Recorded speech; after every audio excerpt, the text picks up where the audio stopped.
이제 저와 함께 성경을 함께 좀 살펴가 보도록 하겠습니다. 어, 성경 강좌를 왜 해야 되는가 하는 것은 여러 가지 이유가 있습니다.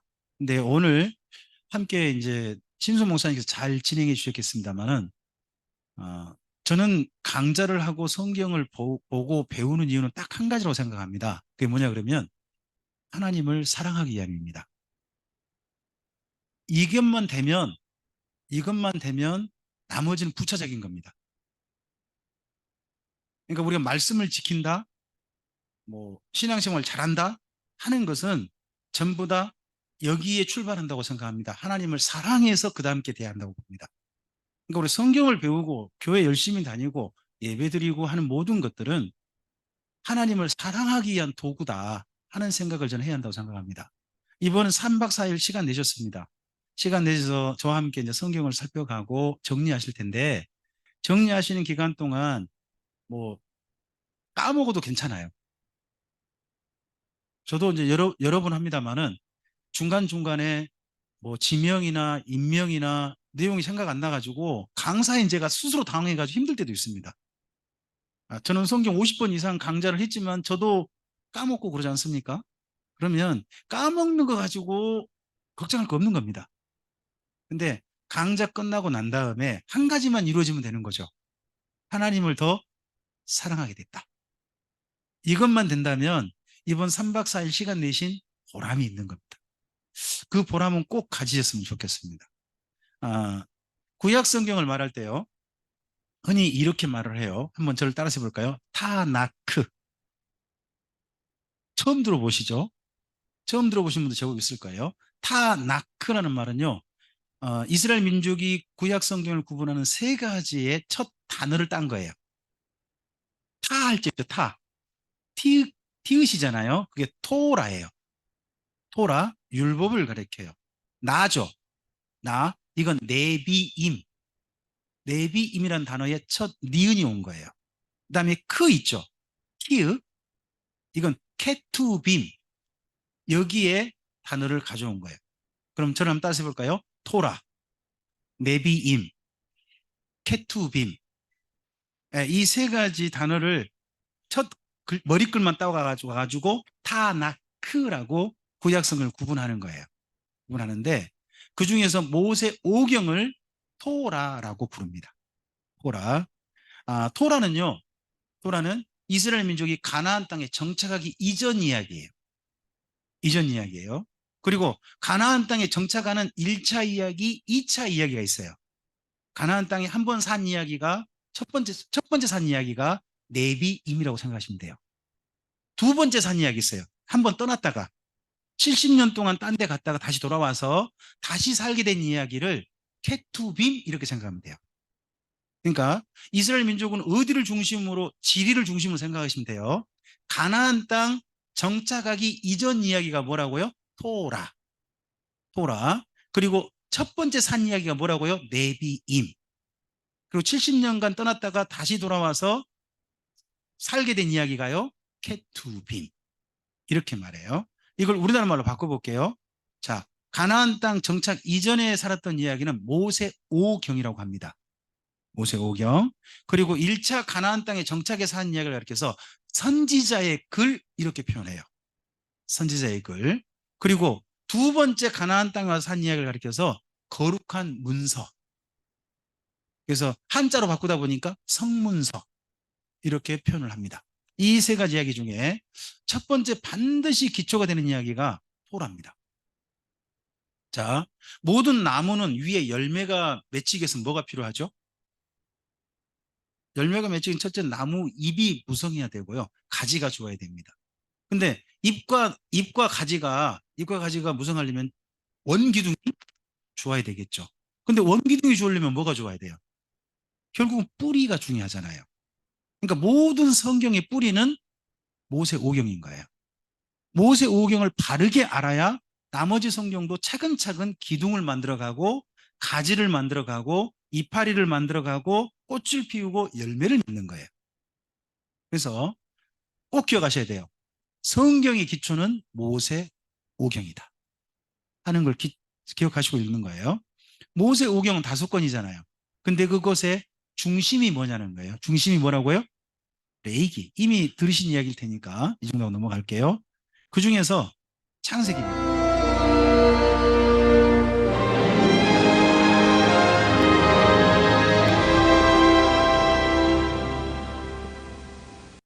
이 구약 성경은요, 저는 하나님과 이스라엘 민족의 사랑 이야기라고 정리합니다. 한번 따라서 해볼까요? 천년간의 하나님과 이스라엘 민족의 사랑 이야기. 여러분, 그러면 두 대상이 서로 사랑하려면 첫 번째 이루어져야 될 일이 뭐죠? 사랑하려면 첫 번째 이루어져야 될 일. 만남이죠. 우리 만남은? 네. 이게 탁 나와야죠. 우리 교회 성도로 나오는데. 그죠? 노사연식 아니에요. 이건 진짜 성경 이야기예요. 이스라엘 민족과 하나님의 만남 이야기는요, 우연이 아니에요. 하나님께서 창세 전에 정하신 이야기고, 그래서 그들이 만난 거죠. 하나님께서 누구를 통해서 이스라엘 민족을 가장 먼저 만나요? 아브라함. 아브라함을 통해 첫 번째 이스라엘 민족과 만나는 거예요. 그 만남을 누구로 이어가요? 이삭. 이삭으로 이어가요. 그 다음 또 누구로 이어가요? 야곱. 그리고 누구로 이어가요? 요셉. 이렇게 이어가는 이야기. 하나님께서 드디어 이스라엘 민족과 만나셔가지고 만남을 이어가는 이야기가 창세기예요.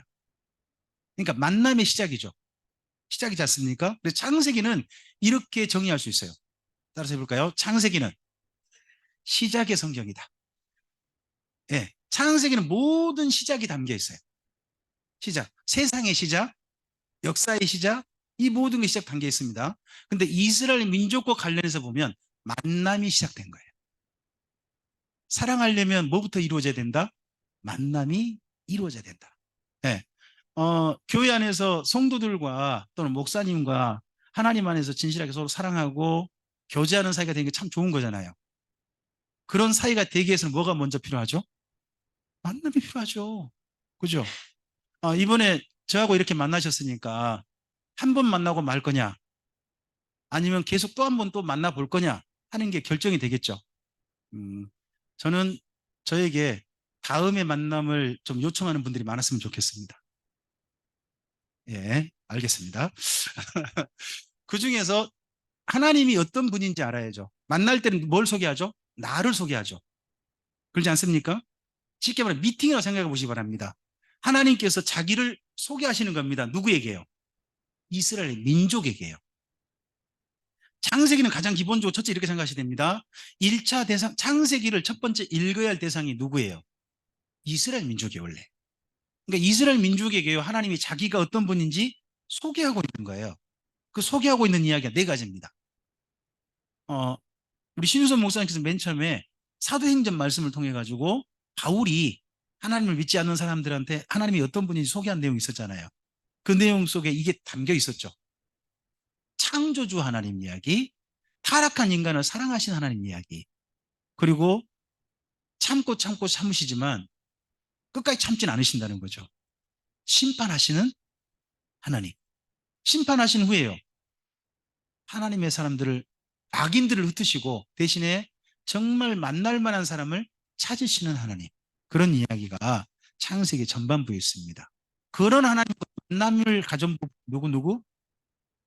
아브라함, 이삭, 야곱, 요셉이다 하는 이야기가 창세기입니다. 네, 창세기는 제목을 이렇게 한번 여러분들 읽어보셨으면 좋겠습니다. 창세기, 옆에 읽으시기 바랍니다. 창세기. 네, 이런 제목을 기억하시고 한번 한 권을 읽어보시라는 겁니다. 자, 성경 강좌는요, 성경 강좌는 성경을 배우는 시간이라기보다는 성경은 여러분이 배우셔야 됩니다. 성경을 배우는 방법은요, 첫째, 성경이 내 손에 있기 전에 사람들이 성경을 배우는 방법은 뭐였을까요? 듣는 거였습니다. 맞습니다. 듣는 거였습니다. 왜요? 내 손에 없어요. 뿐만 아니라 뭘 몰라요? 글을 몰라요. 그러니까 글을 아는 누군가가 뭐 해줘야 돼요? 읽어줘야 되는 거예요. 그럼 읽어준 걸 듣는 거죠. 그러다 보니까 우리 성경에 이런 말씀이 있죠. 믿음은 들음에서 난다. 그 말이 그 말인 거예요.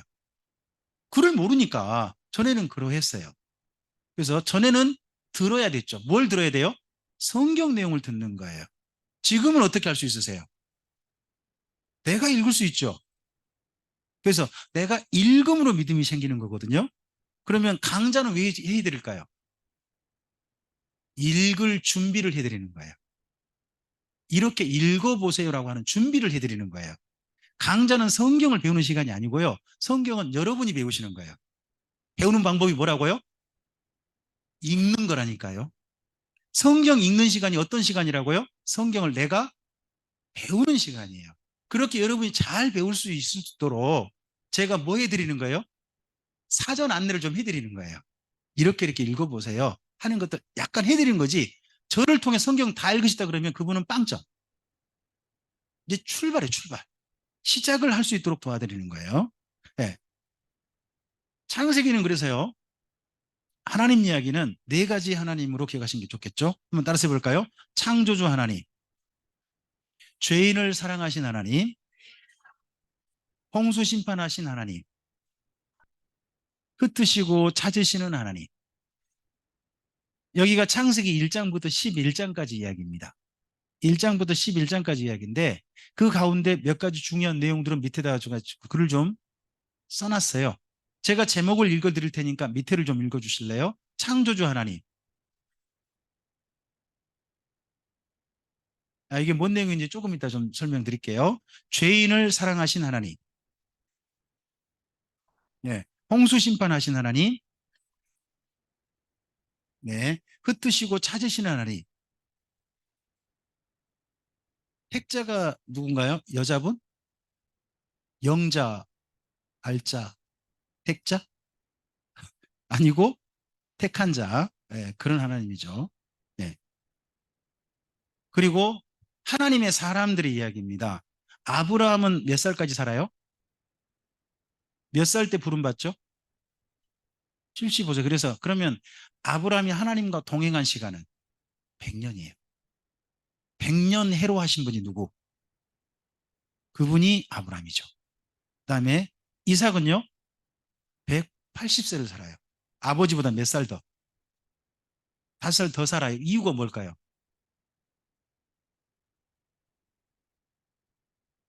뭐 여러 가지 이유를 들 수 있어요. 근데요. 혹시 십계명 중에 내 부모를 공경하라는 그런 말씀 기억나세요? 내 부모를 공경하면 그다음 어떻게 어떤 은혜가 주어지죠? 땅에서 장수하고 잘 된다 그러죠. 아버지보다 좀 더 오래 산 이유가 뭐예요? 이분이 십계명 중에 제 부모님을 공경하라는 계명이 있지 않습니까? 그 계명을 지킨 산 모범이신 거예요. 언제 그 모범을 보였죠? 모리아산. 아버지가 죽이려고 그래도요. 죽이시옵소서. 했다는 거 아닙니까? 네. 그 다음에 또 야곱은 몇 살 살아요? 요셉은요? 요셉이 왜 나이가 제일 어릴 때, 어릴 때는 아니죠. 좀 더 좀 적은 나이에 돌아가셨잖아요. 이유가 뭘까요? 고생을 많이 해서, 아니요, 고생을 아버지가 더 많이 했는데, 요셉은요, 너무 잘 먹어서 일찍 돌아가신 거예요. 이분이 총리로 너무 오래 사셨어요. 잘 먹으면 하나님 일찍 만나시는 거예요. 이건 세상의 망고불변의 법칙입니다. 네. 근데 아브라함에겐 누가 비교됩니까? 조카가 롯이 있죠. 비교가 좀 되고 있습니다. 이삭은 누구랑 비교가 됩니까? 그의 형인 이스마엘과 비교되죠. 야곱은요? 그의 형인 예서와 비교됩니다. 요셉은요? 예, 유다와 비교되고 있습니다. 예, 성경이 이렇게 딱 두 사람을 나란히 세워요. 나란히 세워가지고 이야기를 합니다. 그럼 뭐 같냐 그러면 여긴 명품, 뒤에는 짝퉁. 꼭 그런 느낌입니다. 그런 느낌으로 두 사람을 딱 세워가지고 함께 비교해서 보게 해요. 비교해서. 이게 이스라엘 민족의 글을 사람들에게 보여주는 독특한 방법이에요. 독특한 방법.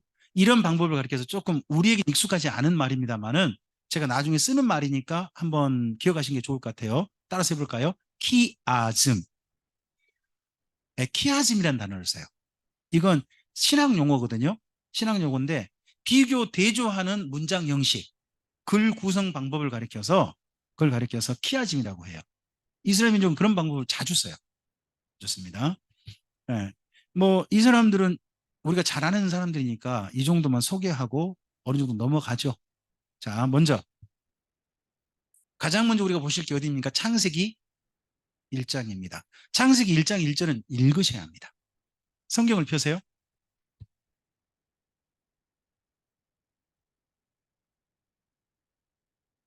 자, 창세기 1장 1절 말씀, 네, 읽어주시겠습니다. 시작. 태초에 이 말씀이 사실로 믿어지면 그 다음 이야기는 믿고 걸어갈 수 있습니다. 왜요? 이 말만큼 어마어마한 이야기가 없습니다. 믿지 못할 이야기 없어요. 요즘 이 우주는 어떻게 만들어졌다고 많은 사람들이 받아들이고 있을까요? 빅뱅이죠. 우주가 어쨌다는 거예요. 언젠가 한번 확 터졌다는 거죠. 터져가지고 지금 현재 우주가 있다. 왜 그렇게 생각한다? 관찰해 보니까 우주가 점점 팽창하고 있더라는 거예요. 커지고 있더라는 거예요. 그럼 커지고 있다면 옛날 언젠가 돌아가면 맨 처음 어떻게 있을 것이다? 한 점, 한 덩어리였을 것이다. 거기에서 지금 이렇게 점점 커져가지고 이렇게 됐을 것이다 하고 추론한 거죠. 그게 빅뱅 이론인데 이 빅뱅 이론이 점점점 요즘은 도전을 받고 있는 모양이에요. 사람들이 세운 이론은 가다 보면 이게 아닌갑서 하고 하는 게 가끔 나타나요. 그러다 보니까 빅뱅 이론마저도 요즘은 조금 학자들 사이에 고민이 좀 되고 있는 것 같아요. 빅뱅은 이론이 아니고 저는 결국은 원리가 될 줄 알았거든요. 어, 사람들이 세운 이론 가운데 원리가 된 것 중에 상대성 이론이라는 게 있어요. 예전에는 뭐였죠? 상대성 이론이었어요. 지금은요? 지금은 상대성의 원리예요. 왜요? 증명이 됐거든요. 증명이 됐으니까. 근데 빅뱅 이론이었어요. 점점 학자들이 그렇게 발견해 가고 있었거든요. 근데 빅뱅은 결국 이론에 멈추는 것 같아요. 확증이 안 되고 그래요. 점점점 다른 쪽 의견들이 많아지고 있다는 거죠. 저는 그래서 창세기 1장이 중요하다고 생각해요.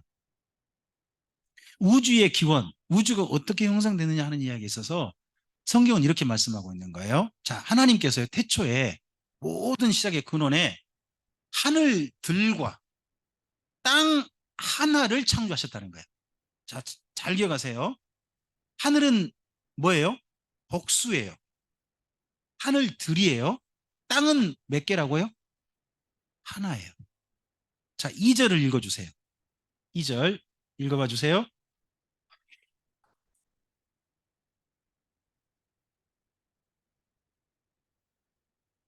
거기 2절에 나온 땅은 뭔가요? 1절에는 땅 하나겠죠. 여러분, 우주의 수많은 별들이 혼돈하고 공허하며 흑암이 깊음에 있는 게 아니라 어떤 하나님이 창세기 1장에서 말씀한 그 땅 하나, 그게 어떤 상태라고요? 혼돈하고 공허하고 흑암이 깊음에 있는데 그럼에도 불구하고 거기를 하나님의 신이 운행하고 계셨다. 별 하나가 그렇다는 거예요. 별 하나. 수많은 별들이 그런 게 아니라 그 별 하나 그렇다는 거예요. 그 별이 뭐죠? 우리는 지구라고 믿는 거예요. 그러면 3절이 중요해요. 3절 읽어봐 주세요. 자, 거기에 하나님께서 빛이 있으라 한 대상이 우주인가요? 땅 하나인가요? 그 내용상 창세기 1장에서는 하늘들과 땅 하나 있고 2절에서는 땅들에 대한 이야기 했잖아요. 땅이 지금 어떤 상태다? 빛이 없는 상태다. 하고 난 다음에 3절에서 뭐라고 해요? 그럼 이건 말씀 둘 중 하나거든요. 우주 전체에게 빛이 있으라 하시든지 아니면 땅 하나에게 했든지 둘 중 하나인 거예요. 둘 중 하나인 거예요. 근데 그동안 우리들의 특히 성경을 해석하는 많은 분들은 우주 전체에 뭐가 있으라 하셨다. 라고 해석들을 많이 해 오셨어요.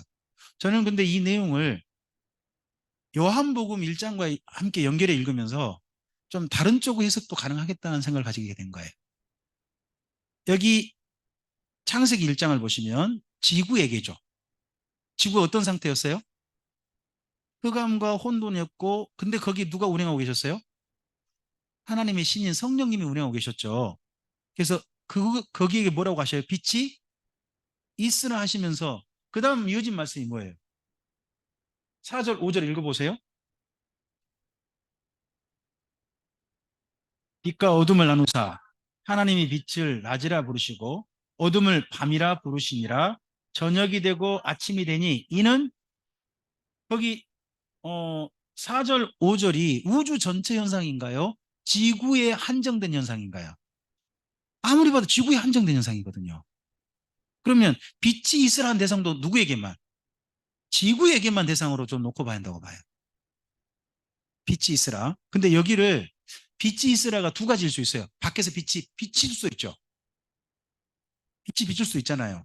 근데 창세기 여기 말씀하고 요한복음을 읽어보면 다른 가능성도 저는 생각할 수 있다고 봐요. 요한복음을 옆에 이제 써져 있죠. 참 빛이 있으셨대요. 비아동에 오면 어떤 교회가 있나요? 네. 참빛교회가 있었죠. 참빛이 있으셨어요. 근데 그 참빛이 누구에게 빛을 비춰요? 어둠에게. 세상에게 빛을 비췄다는 거예요. 근데 어둠이 깼지 못했어요. 그런데 그 빛이 자기에게 온 것을 깨달은 자가 있었어요. 깨달은 자가 있어서 빛을 뭐 했다고요? 빛을 어떻게 했다고요? 자, 요한복음 1장 12절 말씀 찾아서 읽어줘 보세요. 잘 하시는 말씀일 거예요. 영접하는 자, 곧 그 이름을 믿는 자들에게는 하나님의 자녀가 되는 권세를 주셨다는 겁니다. 여러분, 빛을 어떻게 해버렸다고요? 자기 안에 받아들인 거죠. 내 안에 품은 거 아닙니까? 그렇죠? 그러니까 어떤 사람이 하나님의 자녀가 됩니까? 자기 속에 빛을 품어버린 사람, 그 사람이 자녀가 됩니다. 그죠? 거기 1장 12절 말씀 근간다면 여기를 창세기와 연결해 보세요. 그러면요.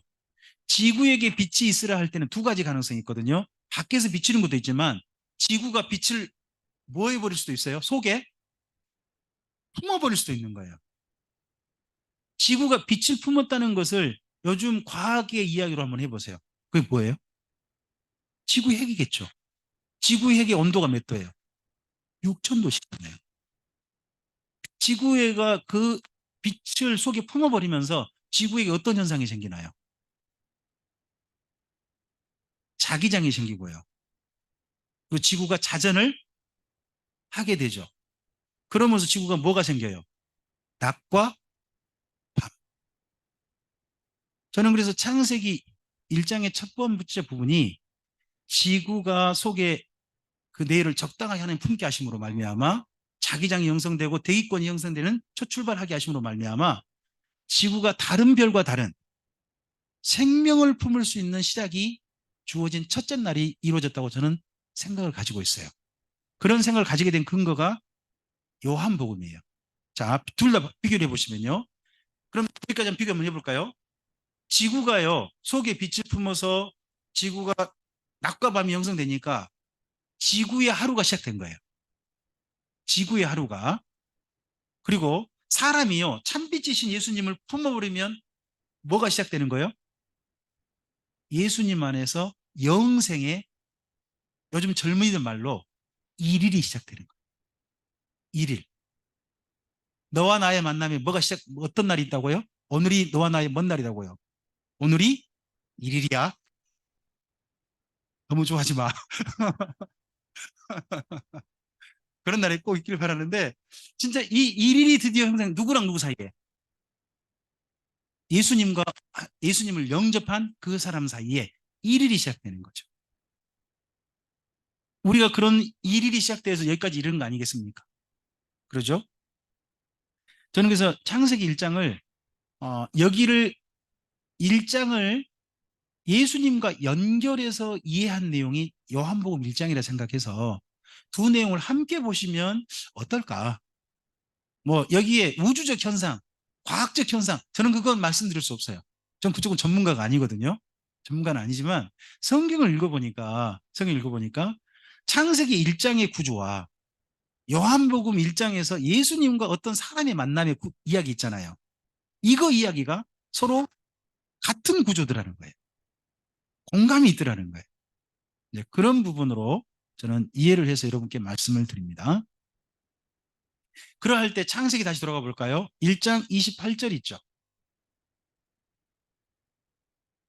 아까 복이란 단어를 토부와 바라크라는 단어를 말씀드린 적이 있어요. 자, 창세기 1장 20, 네, 7절, 28절 읽어주세요. 하나님이 자기 형상, 곧 하나님의 형상대로 사람을 창조하시고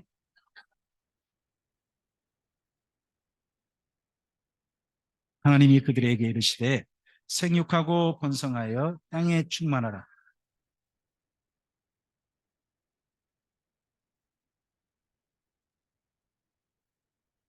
네, 여러분 여기에 있는 말씀 가운데 사람들이 우리나라 특히 성도님들이 정말 좋아하는 한 단어가 들어있죠. 그게 뭐냐 그러면 복이란 단어예요.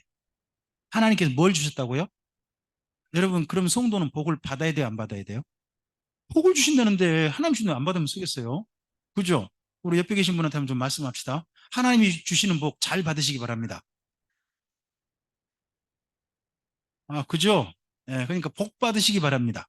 아, 정말 이런 것이 형성될 수 있죠. 근데 여기 복이란 단어가 본래 어떤 말인지 이해하시는 게 좀 중요하다고 생각해요. 여러분 우리나라 사람들이 생각할 때 복 받았다 그러면 뭐가 떠오르세요? 복 받았네요. 그러면 돈 벌었네요. 아, 예. 아, 팩트. 예. 정말 중요한 팩트죠. 그 다음에 또 복 받았네요. 그러면요. 뭔가 자식이 잘 된 거죠. 그죠? 또 복 받았네요. 그러면요. 남편이 뭐 승진을 했었거나, 그죠? 또 복 받네 그러면요. 아, 그 전에 한 20 몇 평에서 30 몇 평짜리 아파트로 또 이사를 가셨거나. 이제 그럴 때 뭐예요? 아, 복 받으셨네요. 이런 말 많이 쓰시잖아요. 근데 여기 성경에 있는 단어가 그런 의미냐는 거예요. 우리가 복 받았다 할 때 내가 생각한 복이 아니라 하나님이 본래 말씀하신 복이 무엇인지를 좀 생각해 보자는 거예요. 자, 창세기 1장에서 방금 그 읽으셨던 부분에 복을 주사하실 때 복이라는 단어가 바라크라는 단어예요. 바라크. 이 바라크라는 단어를 나중에 누구로 연결하냐 그러면 아브라함에게 연결해요. 창세기 12장에 보면 하나님께서 아브라함을 부르셔서 너는 복의 근원이 될지라 그러지 않습니까? 그게 여기 바라크의 복수형이에요. 베라카라는 단어거든요. 그 단어는 뭐냐 그러면요. 네가 받은 복을 다른 사람한테 나눠줄 수 있는 사람이 되라는 거예요. 바라크를 나눠주는 사람. 그런 사람이 베라카예요. 베라카인데 바라크의 뜻은 제가 앞에 써놨어요. 옆에 읽어주세요.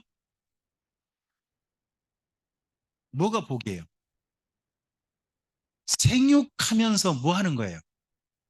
하나님께 무릎 꿇는 거예요. 번성하면서 뭐 하는 거예요? 하나님께 무릎 꿇는 거예요. 점점점 넓혀가면서 정복하면서 뭐 하는 거예요? 무릎 꿇는 거예요. 다스린다는 말은 본래 표현은 안 맞아요. 돌보다요. 돌보면서 뭐 해야 돼요? 무릎 꿇는 거예요. 그러면요. 어떤 게 복이에요? 내가 뭔가 많아지는 게 복인 게 아니고요. 내 삶이 어떤 환경이 주어지든지 간에 그 환경 가운데서 늘 하나님께 뭐 하는 사람? 무릎 꿇는 사람이 복 있는 사람인 거예요. 받는 사람이 아니, 뭔가 난 좋은 걸 받는 게 아니라 내 삶의 환경이 어떠하든지 간에 하나님께 그 자리에서 늘 무릎 꿇을 수 있으면 그 사람이 오늘 현재 복 있는 사람인 거예요. 그 첫 번째예요. 두 번째, 창세기에서 계속 일장에서 반복되는 단어가 뭐냐 그러면요. 하나님께서 보시기에 좋았더라. 보시기에 좋았더라 그러잖아요. 그 보시기에 좋았다는 단어가 토브거든요. 토브. 토브라는 단어가요. 신명기에서는 아예 복이란 단어로 번역되어져요. 신명기 28장 있죠. 여러분 잘 아는 말씀 있지 않아요? 부흥사님들 만나면 이거 늘 하시죠. 아멘 하라 그러죠. 들어가도 복을 받고 나가도 복을 받고 떡반죽거리도 복을 받고 왜 아멘을 안 하세요? 부흥회를 안 다녀보셨어요? 저는 두 손 들고 아멘, 손은 들고 아멘. 좀 많이 했는데. 어. 그때 뭐 들어가도 복을 받고 나가도 복을 받고 떡반죽거리도 복을 받고 이들 복을 받았다 할 때 그 복이라는 단어가 대부분 다 바라크예요. 바라크거든요. 근데 그런 단어 속에 딱 한 번 토브가 들어가요. 토브를 가리켜서 복이라고 쓴 거예요. 근데 이 단어를 나중에 시편에서는요 여러 번 복이라고 번역한 거예요. 토브가. 그러면 토브라는 의미가 중요한 거죠. 토브는요 보기에 좋다예요. 영어로 하면 굿이에요. 굿. 굿. 이거 제 소리 제대로 들리는가요? 가끔씩 하다가 제 소리가. 아. 자, 그런데 중요한 건 뭐냐 그러면 복이라는 게 내가 보기 좋은 거냐 하나님께서 보시기에 좋은 거냐에 따라 전혀 달라져요. 여러분 복 받았다 그러면 누가 보기 좋아야 되나요? 솔직한 마음을 이야기해 봐요. 입이 참 안 떨어지세요? 죄송해서. 누가 보기 좋아야 돼요? 내가 아닌가요? 일단 내가 잘 되고 봐야지. 그죠? 근데 복이라는 게 그게 아니라는 거예요. 내 삶이 누구 보시기에 좋게 사는 거. 하나님 보시기에 좋게 살고 있다면 그게 복이라는 거예요. 생각을 좀 많이 바꾸시라는 거예요. 그다음에 세 번째 복이라는 단어는 시편에 여러 번 나와요. 이 단어가 3번 제목만 읽어줘 보세요. 에쉐르라예요. 에쉐르라 그러기도 해요. 발음이 저도 잘 모르겠더라고요. 잘 못하겠는데 하여튼 그냥 에쉐르라고 할게요. 이 단어는 에셀과 달라요. 여러분 에벤에셀 아세요? 에벤에셀. 그게 도우심의 돌, 바위라는 의미잖아요. 거기에 에세르가 있어요. 근데 여기 에쉐르는 그 단어와 다른 단어예요. 같은 단어 아니에요. 여기 에쉐르는요, 길을 한결같이 가다. 확보부동하게 서다. 이런 의미예요. 이걸 신약 성경에서는 이 히브리어를 헬라어로 바꿔서 번역했어요. 그게 휘포모네라고 해요. 휘포모네라는 단어로 번역을 했는데 신약 성경은 복이라고 번역한 게 아니라 인내라고 번역했어요. 여러분 인내. 그럼 뭐가 떠오르세요? 인내는 열매는 거기 인내가 뭐예요? 참는 거. 그죠? 근데 여기 히포모네란 말은 그냥 참는 게 아니에요. 한결같이 길을 가는 거예요. 그리고 확고부동하게 서서 그 자리에서 흔들리지 않는 게 신약성경에 말하는 히포모네예요. 근데 그 단어가 본래요. 시편 1편인 거예요. 1편에 복 있는 자 하잖아요. 거기가 외쉐르예요. 근데 복 있는 자 뒤에 가보면 악인의 길은 여호와께서 인정하지 않으시나 의인의 길은요 하나님께서 인정하신다. 악인의 길은 망할 거다. 하지만 의인의 길 있죠, 길. 그 길을 가는 것이 에쉐르예요. 뭐가 복인가요? 내가 점점 승진하고 점점 평안해지고 점점 잘 나가는 게 복인 게 아니라 한결같이 같은 길을 가는 거예요. 올바른 길을 올바른 길을 변치 않고 가고 있는 거예요. 그게 복인 거예요. 혹시 올바른 게 발견됐는데 그 올바른 길을 좀 타협하신 경우도 있지 않으신가요? 오늘은 너무 힘들어.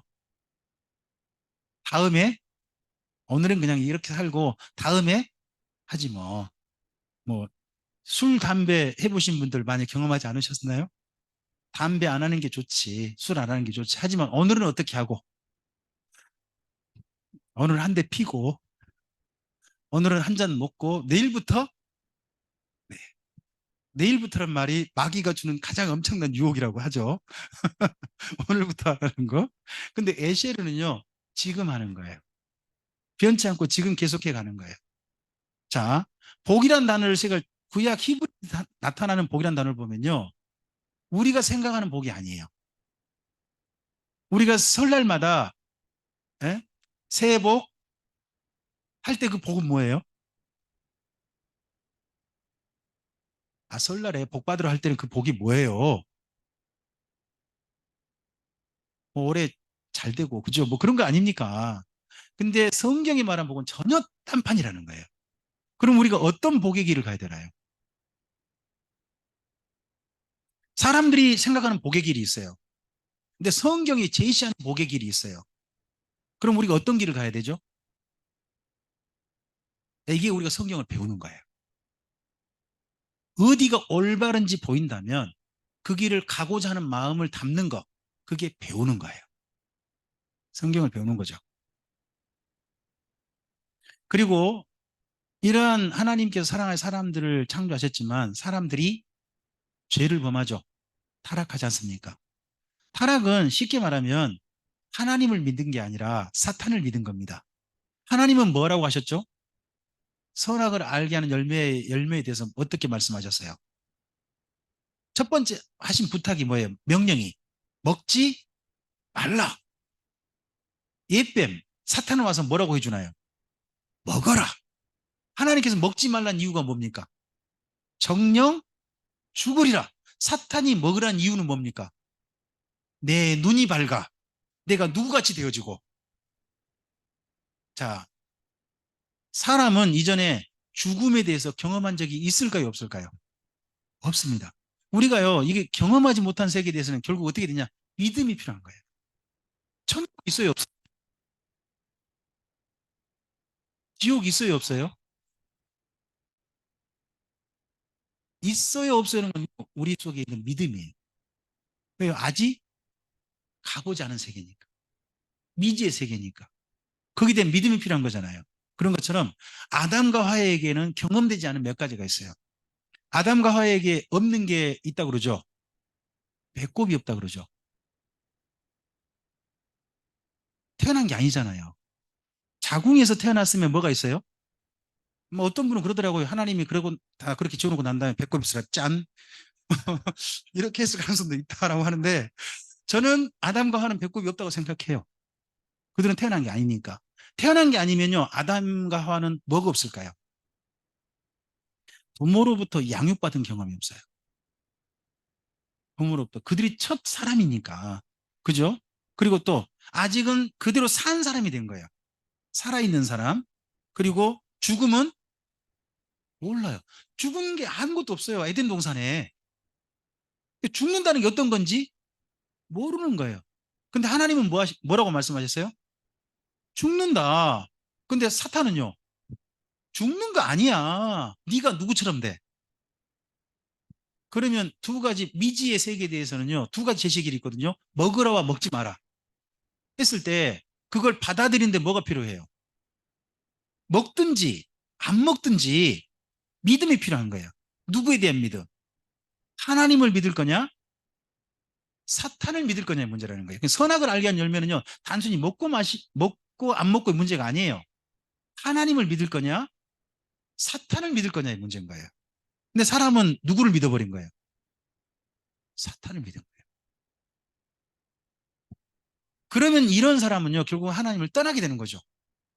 떠난 것은 쉽게 이렇게 생각하시면 돼요. 나무가, 나무가 잘린 거예요. 잘렸어요. 잘린 나무는 가, 본 기둥에서 줄기에서 잘린 그런 가지는 어때요? 살았어요? 죽었어요? 애매해요. 아직은 뭐예요? 아직은 살았죠.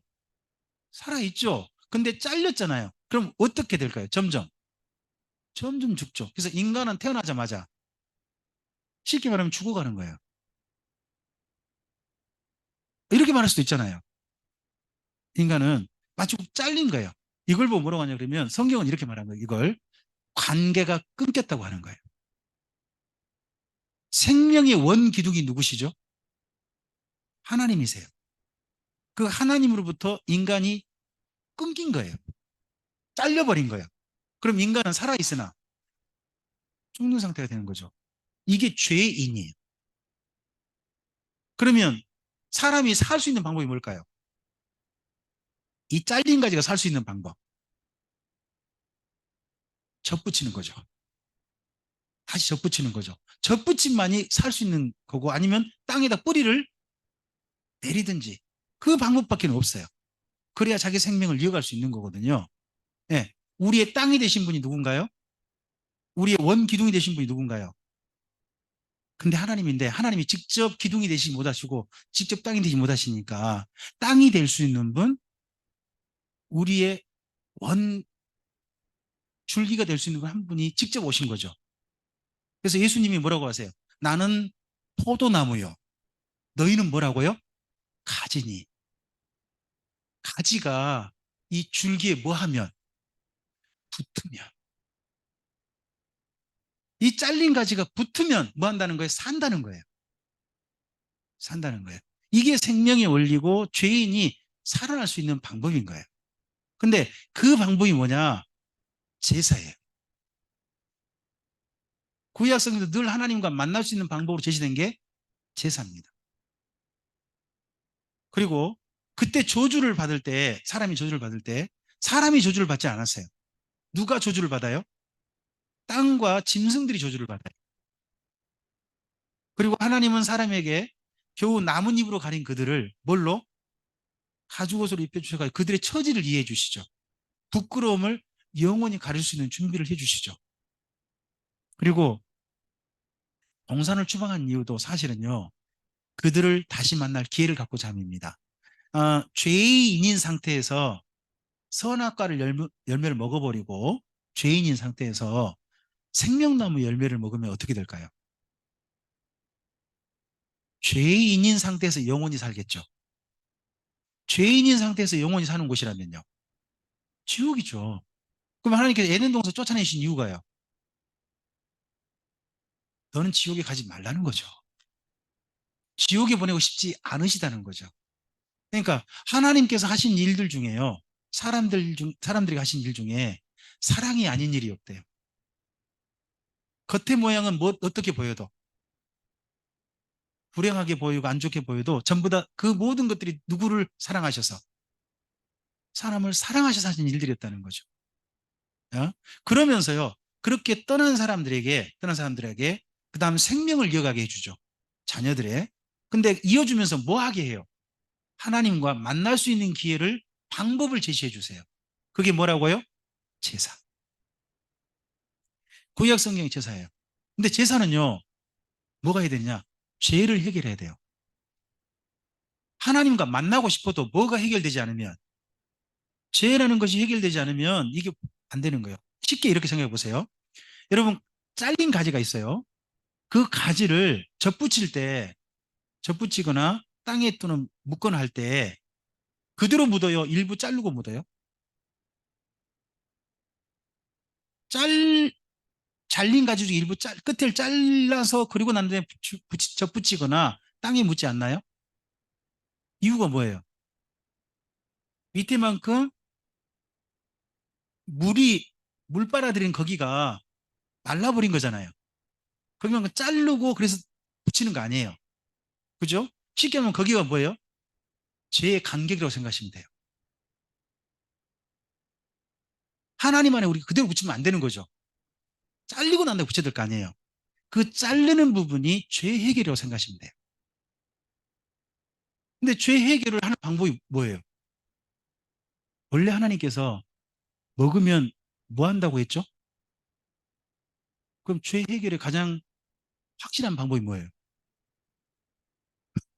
죽는 거예요. 문제는 내가 죽어버리면 만날 수가 없잖아요. 그러니까 하나님께서 대신 죽는 방법을 제시하신 거예요. 너 대신해서 얘를 죽여서라도 나를 만나자 하신 거예요. 그게 뭐예요? 짐승을 잡는 거예요. 짐승을 생명을 대신 바쳐가지고 그렇게 해서라도 누구랑 만나자. 하나님과 만나자 하신 이야기를 해주신 거예요. 자, 그렇게 했을 때 짐승 가지고 만나는 방법을 나아갈 때 그래도 성실하게 나간 사람도 있었죠. 하지만 그렇지 않은 경우도 있는 거예요. 자, 창세기 4장 7절 말씀 함께 좀 읽어주실까요? 앞에 있잖아요. 죄가 문에 엎드려 있느니라. 죄가 너를 원하나 죄의 소원은 내게 있으나 너는 죄를 다스릴지니라 하는 말씀을 가인에게 하셨죠. 가인에게. 자기 제사를 안 받으신 것에 대해서 좀 화가 났을 때 이야기하시지 않습니까? 자, 아벨의 제사는 가인의 제사와 좀 비교가 됩니다. 아벨의 제사에서는 아벨은 짐승을 바쳤잖아요. 뭐라고 표현됐나요? 양의 첫 새끼. 그러면 양을 기르면서 아벨은 양 새끼를 낳자마자 첫 번째 새끼를 뭐 한 거예요? 얘를 나중에 어떻게 써야 되겠다. 제사 제물로 써야 되겠다. 낳자마자 따로 구별해낸 거예요. 이 구별해내다는 말을 뭐 어떻게 쓰냐 그러면 다르게 말하면 거룩이라고 해요. 거룩한 제물인 거예요. 처음부터 그렇게 한 거예요. 근데 가인은 어떻게 했어요? 농사를 지었죠. 농사를 지었는데 어떻게 했어요? 수확물 그냥 중에서 해요. 나중에 이스라엘 민족에겐요. 그 밀 같은 거 거둘 때 밭에 첫 이삭 있지 않습니까? 첫 이삭을 누구한테 바치고 하나님께 바치고 나머지 하라고 그러잖아요. 이 가인에 대한 잘못된 것에 대한 하나님 확실한 방법이죠. 농산물 중에서도 첫 이삭을 첫 것을 하나님께 드리고 구별하고 나머지 할 수 있는 거잖아요. 근데 누구는 구별했으나 아벨은 구별했으나 누구는 구별하지 않은 거예요? 가인은 구별하지 않은 거예요. 일단 제물의 방법이 달랐고요.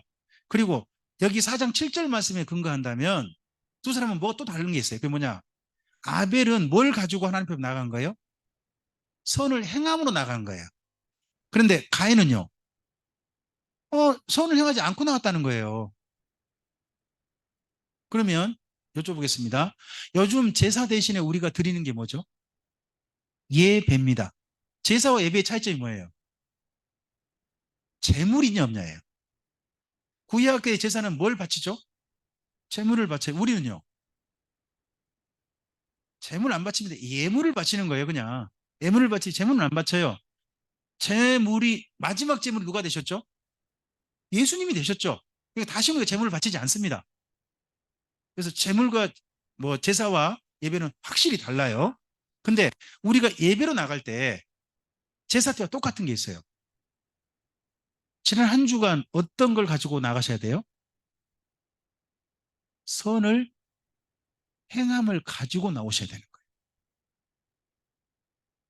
그래서 일주간의 삶이요. 예배 후에 일주간의 삶이요. 예배 후의 삶이기도 하고 예배 준비의 삶이기도 하는 거예요. 그러니까 우리의 삶은 예배의 반복이에요. 하나님 앞에 모이는 예배, 삶으로 가서 흩어진 예배. 흩어짐은 뭘 하기 위한 거예요? 모이기 위한 거예요. 모인 것은 또 뭐 하기 위함이에요? 흩어지기 위함이에요. 이게 반복되는 거예요. 반복돼서 주님 앞에 사는 것이 우리의 삶이죠. 자, 그랬을 때 하나님께서 누구의 제사는 받으시고 아벨의 제사는 받으시고 가인의 제사는 받지 않으셨다고 하잖아요. 근데 그게 우리말로 순수하게 번역하면 이런 뜻이 나와요. 받으셨단 말이 뭐라고요? 아벨 맨 밑에요. 네. 받지 않으셨단 말은요. 원래 하나님께서 죄인인 사람은 외면하셔 버리는 거예요. 그랬는데 누가 다가오니까 아벨이 다가오니까 하나님께서 바라봐 주신 거예요. 뭐 어떤 마음으로? 좋은 마음으로 바라봐 주신 거죠. 째려보신 게 아니죠. 째려보신 게 아니라 왔어. 너무 좋으셔서 그렇게 바라봐 주신 거예요. 이게 뭐죠? 관계의 회복이에요. 회복이에요. 그래서 하나님과 아벨의 뭐가 이루어진 거죠? 만남이 이루어지는 거예요. 그래서 예배의 가장 중요한 건 뭐냐 그러면요. 하나님과 만남이 이루어지는 거예요. 한번 절 따서 해볼까요? 나의 예배는 하나님과 만남을 목적으로 한다. 하나님과 만난다 하는 게 정말 중요한 거예요. 아벨은 만났어요. 근데 예배 후에 누구는 못 만났다고요? 제사를 드렸음에도 불구하고 가인한테 하나님께서 고개를 안 봐버리셨어요. 그게 받지 않으시다예요. 그러니까 눈이 마주치고 서로 관계가 형성되는 것만큼 중요한 게 없는 거예요. 자, 이게 그 다음에 이어지게 돼요. 하나님과 만남, 눈이 마주쳐서 계속 이어지는 삶 속에 누가 대표로 나오나요? 에녹이에요. 300년간 하나님과 뭐 했다고요? 동행했다. 동행했다. 하는 말을 히브리서 11장 6절은 다르게 표현해요. 믿음이 없이는 하나님을 기쁘시게 할 수 없나니 하나님께 뭐 하는 자는 자, 하나님께 나아간단 말이 뭐예요? 다른 말로 하나님께 나아간단 말을 한 단어로 해봐요. 제사. 제사. 그러니까 하나님과 동행했단 말은요. 300년을 어떤 삶으로 산 거예요? 삶제사의 삶으로 산 거예요. 늘 하나님께 나아가는 삶으로 산 거죠. 그렇게 나아가는 사람은 반드시 그가 계신 것과 자기를 찾는 자에게 뭘 주신 것을 믿고 나간다는 거죠. 이렇게 살았던 사람이 누구? 에녹이었다는 거예요. 그게 히브리서 11장 6절 말씀이 앞뒤를 읽어보세요. 에녹에 대한 이야기가 그 속에 들어있어요. 에녹에 대한 이야기 속에 11장 6절이 있습니다. 그렇게 살았습니다. 그런 모범이 갑니다. 그런데 그런 제사가 끊어져 버려요. 하나님과 사람들이 제사를 드리지 않아요. 오직 한 가정만 제사 드리고 있어요. 그 가정이 누굴까요? 다 제사를 안 드리는데 이 가정은 그래도 하나님께 제사 드려요. 그 가정이 누구? 노아. 하나님께서 노아 때 왜 세상을 멸망시킨가요? 더 이상 제사 드리는 사람이 없어요. 노아의 한 가정만 있고 노아의 가정 없으면 아무도 없는 거예요. 차라리 그렇다면 이 나머지 사람을 다 없애고 노아의 가정으로 다시 시작해보자 하신 이야기가 노아의 가정인 거예요. 그러면 이 노아의 이야기 때문에 예수님께서 하신 말씀과 연결될 수 있습니다. 자, 노아 때가 세상의 마지막 때잖아요. 그죠? 한 가정 살아남은 거잖아요. 그러면 노아 이후 지금 우리 세대예요. 우리 세대가 언젠가 역사가 종말이 있겠죠. 종말될 때 현상, 노아 때와 똑같은 현상이 뭘까요? 믿는 적 없다. 다르게 말하면 전도가 안 돼요.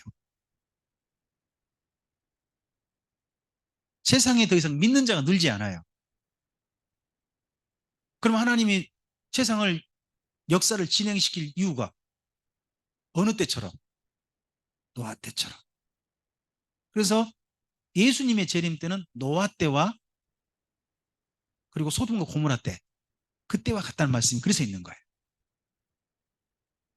계속 노아의 가정은 제사가 유지되고 있습니다.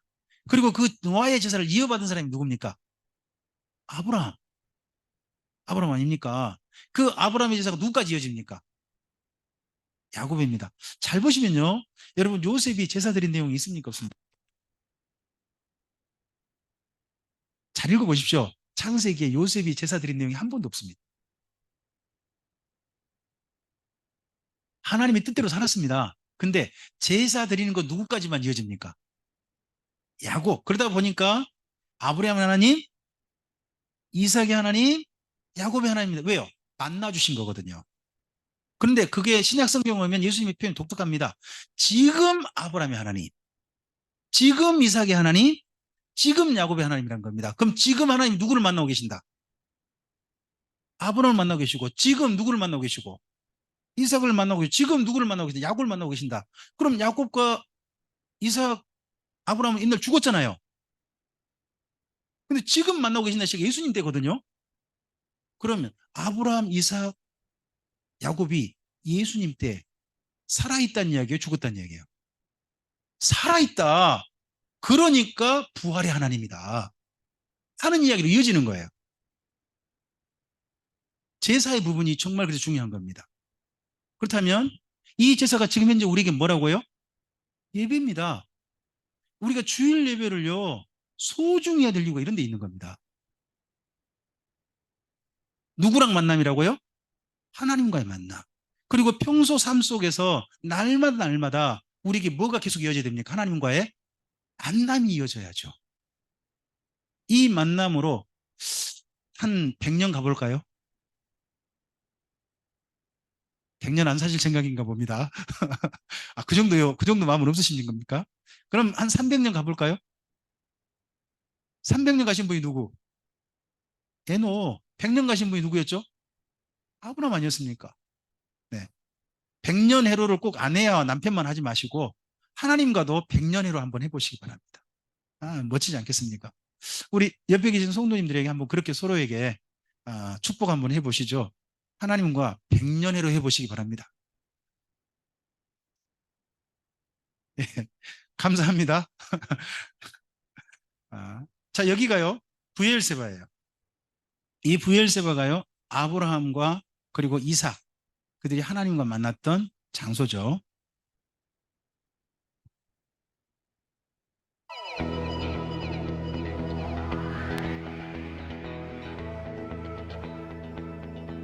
인터넷에 보시면요, 유튜브에 보시면요, 요즘 영상 잘 찍어서 올린 거 무지 많아요. 쓰잘데기 없이 이것저것 다 검색하지 말고 이런 것 좀 검색하고 좀 하세요.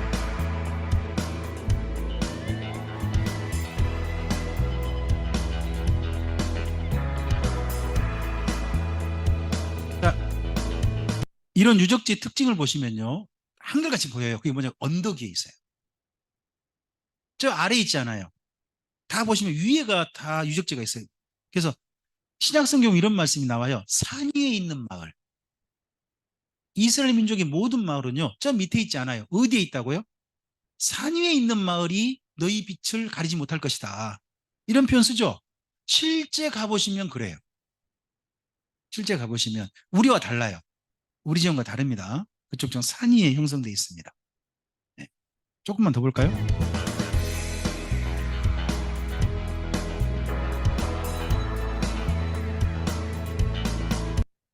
방금 지났는데 여기 가보시면요, 아브라함의 우물이라는 데가 있대요. 좀 돼. 그리고요, 여기 보면 물 저장소라는 데도 있대요. 물 저장소 가면 깊이가 한 50m 내려간대요. 거기까지 내려가야 뭐가 담겨 있을까요? 물이 담겨 있어요. 그 물 담긴 거 누가 떠올까요? 네, 여자들. 그래서 이스라엘 민족의 여인들은 다리가 튼튼했을 것 같아요.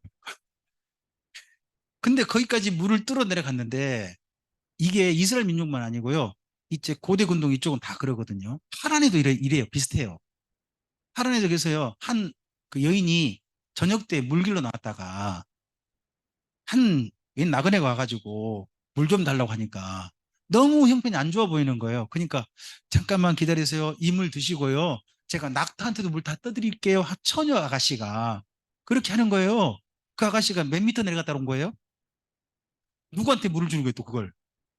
낙타는 물을 적게 먹을까요? 많이 먹을까요? 몇 그릇 떠다 줬을까요? 몇 번 왕복? 모르죠. 모르지만 그 모습을 누가 지켜봤어요?